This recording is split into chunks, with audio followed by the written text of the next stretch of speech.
ஒருவரின் உண்மையான குணத்தை 5 நிமிடத்தில் கண்டுபிடிப்பது எப்படி? FBI secret. இந்த 7 சைகைகள் போதும் யார் பொய் சொல்கிறார்கள் என்று கண்டுபிடிக்கலாம். FBI ஏஜென்ட்கள் ஒரு மனிதரை எப்படி படிக்கிறார்கள்? நீங்கள் கூட செய்யலாம். இந்த வீடியோவை முழுசாக பாருங்கள். உங்கள் காதலியோ இல்லை உங்கள் காதலனோ இல்லை உங்கள் வீட்டில் இருக்க யாரோ அவங்கள முழுமையாக நீங்கள் புரிஞ்சுக்கலாம். அவங்க பொய் சொல்கிறாங்களா இல்லையா அப்படின்றத தெரிஞ்சுக்கலாம். ஒரு கேள்வி: உங்கள் முன்னால் ஒரு புதிய மனிதர் வந்து உட்காருகிறார். அவர் நல்லவரா கெட்டவரா? நண்பனாமா ஏமாற்றுவாரா இல்லை உங்களை உண்மையாக மதிப்பாரா? இதை தெரிந்து கொள்ள உங்களுக்கு எவ்வளவு நேரம் வேண்டும்? ஒரு நாள், ஒரு வாரம், ஒரு மாதம்? ஆனால் உலகின் மிக திறமையான விசாரணை அதிகாரிகளான FBI ஏஜென்ட்கள் சில நிமிடங்களில் ஒருவரை பற்றி முக்கியமான விஷயங்களை கவனிக்க முயற்சிக்கிறார்கள். இங்கே ஒரு விஷயத்தை தெளிவாக சொல்ல வேண்டும். யாருடைய மனதையும் 100% படிக்க முடியாது. ஆனால் உடல் மொழி, குரல், பேசும் முறை, நடத்தை போன்ற செய்கைகளை வைத்து ஒரு நபரை பற்றி ஆரம்ப கட்ட புரிதலை உருவாக்க முடியும். அதுதான் இந்த வீடியோவில் பார்க்க போகிறோம். இந்த வீடியோவில் சொல்ல போகும் விஷயங்கள் நீங்கள் இனிமேல் சந்திக்கும் ஒவ்வொரு நபரையும் வேறு ஒரு கோணத்தில் பார்க்க வைக்கும். ஒருவேளை உங்களை ஏமாற்ற நினைப்பவர்களை முன்பே அடையாளம் காண உதவலாம். ஆனால் ஒரு முக்கியமான விஷயம்: இந்த தகவல்களை யாரையும் குற்றவாளி என்று முடிவு செய்ய பயன்படுத்தக்கூடாது. ஏனென்றால் ஒரே ஒரு சைகையை வைத்து யாரையும் தீர்மானிக்க முடியாது. பல சைகைகள், சூழ்நிலை மற்றும் அவர்களின் இயல்பான நடத்தை, இவை அனைத்தையும் சேர்த்துதான் ஒரு நியாயமான புரிதல் கிடைக்கும். அதுதான் அனுபவம் வாய்ந்த விசாரணை. அதிகாரிகள் கூட ஒரே ஒரு அறிகுறியை நம்ப மாட்டார்கள். இப்போது ஒரு சின்ன கற்பனை. நீங்கள் ஒரு காஃபி ஷாப்பில் உட்கார்ந்து இருக்கிறீர்கள். உங்களுக்கு எதிரே ஒரு புதிய நபர் வந்து அமர்கிறார். அவர் சிரிக்கிறார், சாதாரணமாக பேசுகிறார். ஆனால் அவர் சொல்லாத விஷயங்களையும் கூட கவனிக்க முடியுமா? அவருடைய கைகள், அவருடைய கண்கள், அவருடைய உட்காரும் விதம், அவருடைய குரலில் வரும் சிறிய மாற்றங்கள், இவை எல்லாமே சில நேரங்களில் வார்த்தைகளை விட அதிக தகவல்களை காட்டுகிறது. அப்படினால் ஒரு மனிதரை கவனிக்கும் போது முதலில் எதை பார்க்க வேண்டும்? அதுதான் முதல் உளவியல் ரகசியம். ஒரு மனிதரை புரிந்து கொள்வதில் பெரும்பாலான மக்கள் செய்யும் மிகப்பெரிய தவறு என்ன தெரியுமா? ஒரே ஒரு செயலை பார்த்து இவர் பொய் சொல்றாரு, இவர் நம்ப முடியாதவர் என்று உடனே முடிவு செய்து விடுவது. ஆனால் அனுபவம் வாய்ந்த விசாரணை நிபுணர்கள் அப்படி செய்வதில்லை. அவர்கள் முதலில் ஒரு விஷயத்தை கவனிப்பார்கள். அதனின் பெயர் பேஸ்லைன். தமிழில் சொன்னால் ஒரு நபரின் இயல்பான நடத்தை. ஏனென்றால் ஒவ்வொரு மனிதரும் இயல்பாகவே வித்தியாசமானவர்கள். சிலர் பேசும்போது கண்களை நேராக பார்த்து பேச மாட்டார்கள். சிலர் எப்பொழுதும் கைகளை அசைத்து கொண்டே பேசுவார்கள். சிலர் அமைதியாக சிரிப்பார்கள். சிலர் மிக அமைதியாக இருப்பார்கள். இவை எல்லாமே அவர்களின் இயல்பான இருக்கக்கூடிய நடத்தைகள். அதனால் ஒரே ஒரு செயலை வைத்து யாரையும் தீர்மானிக்க முடியாது. ஒரு உதாரணத்தை பார்ப்போம். நீங்கள் ஒரு நபரை முதல் முறையாக சந்திக்கிறீர்கள். அவர் பேசும்போது எப்பொழுதும் மெதுவாக சிரிக்கிறார். கண்களை அடிக்கடி வேறு பக்கம் திருப்புகிறார். கைகளை இணைத்தபடி உட்காருகிறார். இது அவருடைய இயல்பாக இருக்கலாம். ஆனால் அதே நபர் ஒரு குறிப்பிட்ட கேள்வியை கேட்டவுடன் திடீரென்று குரல் மாறுகிறது. முகத்தில் பதட்டம் ஏற்படுகிறது. பேச்சில் வேகம் மாறுபடுகிறது. கைகளை அடிக்கடி அசைக்க ஆரம்பிக்கிறார். இங்கேதான் அவருடைய பேஸ்லைன் மாறுபடுகிறது. அதாவது ஒரு கேள்வி அவருக்கு மன அழுத்தத்தை ஏற்படுத்தியிருக்கலாம். ஆனால் இங்கு ஒரு முக்கியமான விஷயம்: மன அழுத்தம் பொய் என்று அர்த்தமில்லை. யாராவது பயமாக இருக்கலாம், வெட்கப்படலாம், கவலையில் இருக்கலாம், அல்லது அந்த விஷயம் அவருக்கு சங்கடமாக இருக்கலாம். அதனால் உளவியல் நிபுணர்கள் ஒரே ஒரு சைகையை வைத்து முடிவு செய்ய மாட்டார்கள். அவர்கள் இயல்பான நடத்தையில் மாற்றம் ஏற்பட்டதா என்பதை தான் முதலில் கவனிப்பார்கள். இப்பொழுது நீங்கள் இதை முயற்சி செய்து பாருங்கள். உங்கள் நண்பர்களிடம் அல்லது அலுவலகத்தில் அல்லது வீட்டில் மக்கள் சாதாரணமாக எப்படி பேசுகிறார்கள் என்பதை கவனியுங்கள். பிறகு ஒரு முக்கியமான விஷயம்: பேசும்போது அவர்களின் நடத்தை மாறுகிறதா என்பதை மட்டும் கவனியுங்கள். நீங்கள் இதுவரை கவனிக்காத பல விஷயங்கள் உங்கள் கண்களுக்கு தெரிய ஆரம்பிக்கும். ஆனால் அது ஆரம்பம் மட்டும்தான். ஏனென்றால் ஒரு மனிதரை புரிந்து கொள்ளும் இன்னொரு மிக சக்தி வாய்ந்த அறிகுறிகள் இருக்கிறது. அவருடைய கண்கள். ஆனால் திரைப்படங்களில் காட்டுவது போல இடது பக்கம் பார்த்தால் பொய், வலது பக்கம் பார்த்தால் உண்மை என்பது உண்மையா அல்லது வெறும் கட்டுக்கதையா என்பதை பார்ப்போம். நான் ஒரு கேள்வி கேட்கிறேன். ஒரு மனிதர் பொய் சொல்லும்போது முதலில் பொய் சொல்வது அவருடைய வாயா? இல்லை, பல நேரங்களில் அவருடைய உடல்தான். ஆனால் இங்கே ஒரு முக்கியமான விஷயம். உடல் மொழி மட்டும் வைத்து யாரையும் இவர் பொய் சொல்கிறார் என்று தீர்மானிக்க முடியாது. அது சில நேரங்களில் மன அழுத்தம், பயம், வெட்கம் அல்லது சங்கடத்தாலும் வரலாம். ஆனால் இந்த அறிகுறிகள் ஒரு குறிப்பு.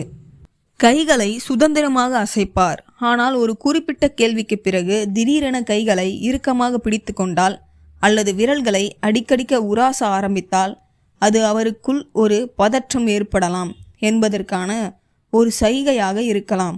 ஆனால் அது பொய்க்கான ஆதாரம் அல்ல. கால்கள் உண்மையை மறைக்காது. பலர் முகத்தை மட்டும்தான் கவனிப்பார்கள். ஆனால் உளவியல் நிபுணர்கள் சில நேரங்களில் கால்களின் திசையும் கவனிப்பார்கள். உதாரணம், ஒருவர் பேசிக்கொண்டே இருக்கிறார். ஆனால் அவருடைய கால்கள் வாசலை நோக்கி திருப்புகின்றனர். அது அவர் அந்த இடத்தை விட்டு செல்ல விரும்புகிறார் அல்லது அவருக்கு அந்த உரையாடல் அசௌகரியமாக இருக்கிறது என்பதற்கான ஒரு சைகையாக இருக்கலாம். வார்த்தைகளும் உடல் மொழியும் ஒத்துப்போகிறதா? ஒருவர் சொல்கிறார், உங்களை பார்ப்பதில் எனக்கு ரொம்ப சந்தோஷம். ஆனால் முகத்தில் சிரிப்பு இல்லை, குரலில் உற்சாகம் இல்லை, உடம்பில் பின்பக்கம் சாய்ந்திருக்கிறது. இங்கே அவர் சொல்வது அவருடைய உடல் காட்டுவதும் ஒன்றாக இல்லை. இதையே உளவியல் சில நேரங்களில் இன்கான்கிரன்ஸ் என்று குறிப்பிடுவார்கள். அதாவது வார்த்தைகளுக்கும் உடல் மொழிக்கும் இடையே பொருத்தம் இல்லாததால். ஆனால் இது மட்டும் போதுமான ஆதாரம் அல்ல. இதுவரை பார்த்தது ஒரு மனிதனின் வெளிப்புற செய்கைகள். ஆனால் இன்னும் ஒரு விஷயம் இருக்கிறது. அது பெரும்பாலான மக்கள் ஒருபோதும் கவனிக்காத ஒன்று.